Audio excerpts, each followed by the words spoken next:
গোপাল কর্মকার blog video. আজকে আমি যাচ্ছি অভয়াপুরে। তো দাদার সঙ্গে কিছু কথা বলে নিচ্ছি যে আমি ফার্স্ট টাইম যাচ্ছি অভয়াপুরে। তো দাদা আমাকে বলছে ওখানকার জায়গাটা অনেকই সুন্দর। তো এই আমি যে এখন গাড়িতে আছি, তো গাড়িতে যাওয়ার সময় অনেকই সুন্দর ভিউ দেখা যাবে। তো দাদা আমাকে বলছে তুমি গাড়িতে চলো, তোমাকে অনেক অনেক সুন্দর জায়গা তোমাকে আমি ঘোরাবো, অল জায়গা আমাকে ঘোরাবে। অভয়াপুরে তো অনেক সুন্দর জায়গা দেখার মতো আছে, তো অল জায়গাটা আমাকে ঘোরাবে দাদা আমাকে।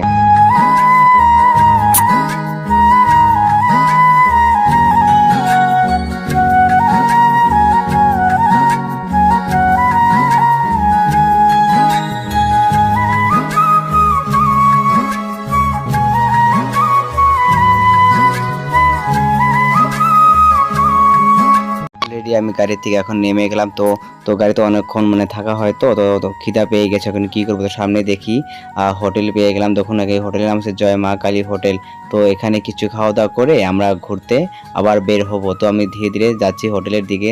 তো জায়গাটা অনেকই সুন্দর অভয়পুর। তো আমরা হোটেলের দিকে, আর হোটেলটা আপনাদেরকে দেখাচ্ছি, দেখুন কি পরিষ্কার পরিচ্ছন্নতা, অনেকই সুন্দর হোটেল। তো এখন আমাদেরকে খাবার নিয়ে আসবে। দেখুন অলরেডি ভাত এসে গেছে আমাদের, আর আমার সঙ্গে আমার ভাই খেয়ে আছে, তো আমিও খাবো। তো একটু যেটা আপনাদের ভিডিওতে দেখতে, ভিডিওতে দেখতে থাকুন, অনেক সুন্দর লাগবে। আর ভিডিওটা ভালো লাগলে লাইক কমেন্ট শেয়ার করে দেবেন। আর দেখুন খাওয়াগুলো এত সুন্দর, এখানকার খাওয়াটা অনেকই সুন্দর। জয় মা কালী হোটেলে খাওয়া খান যদি, অনেকই ভালো লাগবে। দেখুন ভিডিও।